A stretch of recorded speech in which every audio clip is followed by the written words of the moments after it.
रूबरू कार्यक्रम में आज हम मौजूद हैं राजधानी के तालकटोरा स्टेडियम में, जहां पर आदि शंकराचार्य जी की जयंती मनाई जा रही है। कार्यक्रम में शंकराचार्य जी मौजूद थे। अभी उनके अभिभाषण में जो उन्होंने कहा है, आइए जानते हैं। क्या शुभ नाम आपका? मैं एडवोकेट साहिल गोयल। साहिल जी, जो अभी शंकराचार्य जी ने संदेश दिया है, क्या संदेश है उनका? जी, संदेश बिल्कुल स्पष्ट है। इस समय पे पूरे विश्व के अंदर एक धर्म और अधर्म की लड़ाई चल रही है। इसको आप वर्ल्ड वॉर 3 भी कह सकते हैं। तो शंकराचार्य जी का भी सांकेतिक रूप में और स्पष्ट तरीके से भी उन्होंने बताया कि धर्म क्या है और अधर्म क्या है। इसको किसी एक संप्रदाय तक जो है सीमित ना रखा जाए। और साथ में आप सब लोग देख सकते हैं, इस समय पे पूरे विश्व के अंदर कुछ शैतानी ताकतें हैं जो हमारे भारत के ऊपर भी नजरें गड़ाए हुए हैं। और वो सब लोग जो हैं, पिछले 2 साल से आप देख रहे हैं, एक बीमारी के नाम पे षड्यंत्र चल रहा है।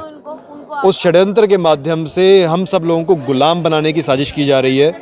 और साथ साथ विश्व के अंदर जो कुछ बड़ी कंपनियां हैं, जो पूंजीवाद है, वो हमारे भारत की जो पूंजी है, जो अर्थ है उनका, वो छीनने की साजिश की जा रही है।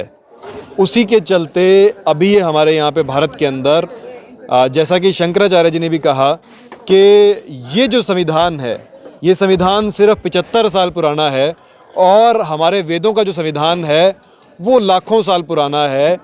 उसका और इस संविधान का तो कोई भी कंपैरिजन हो ही नहीं सकता।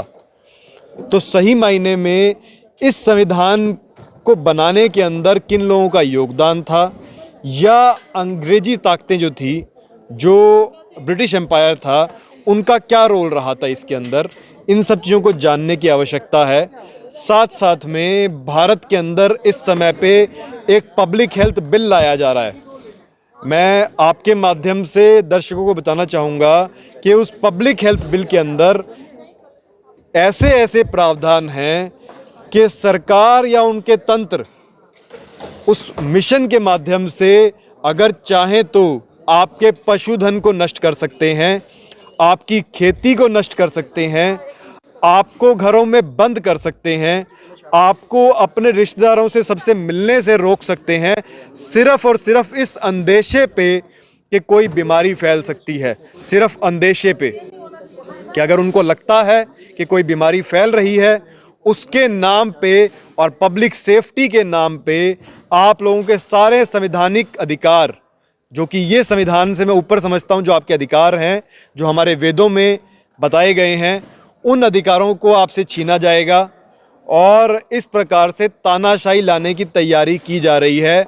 और इस तानाशाही के अंदर कुछ विदेशी ताकतें हैं जो लगातार हमारे देश के तंत्र को या राजनीतिकों को जो है इस समय पे कंट्रोल करने की कोशिश कर रहे हैं और उन पे दबाव डाल रहे हैं। लगातार आप देख रहे हैं, कभी अमेरिका से दबाव आता है, कभी रशिया से दबाव आता है। इस प्रकार की चीज़ें चल रही हैं। साथ साथ में एक और बड़ा एजेंडा चल रहा है।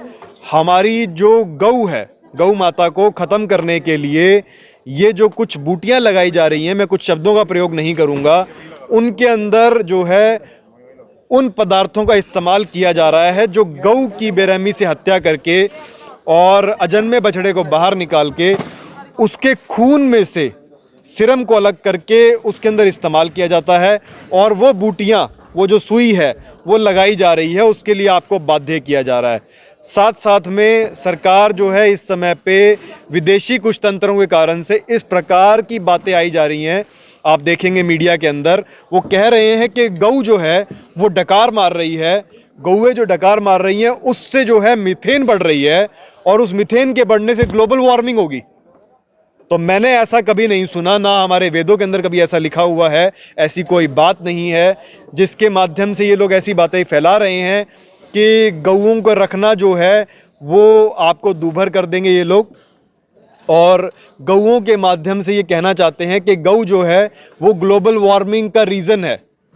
तो आने वाले समय में हमारी गऊ माता को नष्ट करने के लिए और हमारी जो एक डिपेंडेंसी है जो हम सिस्टम पे डिपेंडेंट ना होके अपने खान पान के लिए गऊ के ऊपर निर्भर हैं और अपने आप से अपना जो है रक्षा कर सकते हैं, अपने फूड की रक्षा कर सकते हैं, सोशल सिक्योरिटी कर सकते हैं अपनी, और साथ साथ में अपनी जो फूड की सिक्योरिटी कर सकते हैं, उस चीज़ के लिए ये लोग जो हैं आपकी गऊ और आपके पशुधन को नष्ट करने के लिए कुछ षड्यंत्र चलाए जा रहे हैं। उन सबको आपको जानने की बहुत ज़्यादा आवश्यकता है। उसको जानिए और देखते हुए समझते हुए इन सब चीज़ों के लिए हमारा साथ दीजिए। नहीं तो आने वाले समय में ऐसी तानाशाही आएगी कि गौ माता को मारा जाएगा, जो कि अभी भी किया जा रहा है। इन सब चीज़ों के लिए आप सब लोगों को जागरूक होने की बहुत ज़्यादा आवश्यकता है। बहुत बहुत धन्यवाद आपका। बहुत ही अच्छे निर्देश दिए आपने। इस खतरे से हमें सावधान रहना चाहिए। कैमरामैन कौशल के साथ वीपी शर्मा, INS न्यूज़।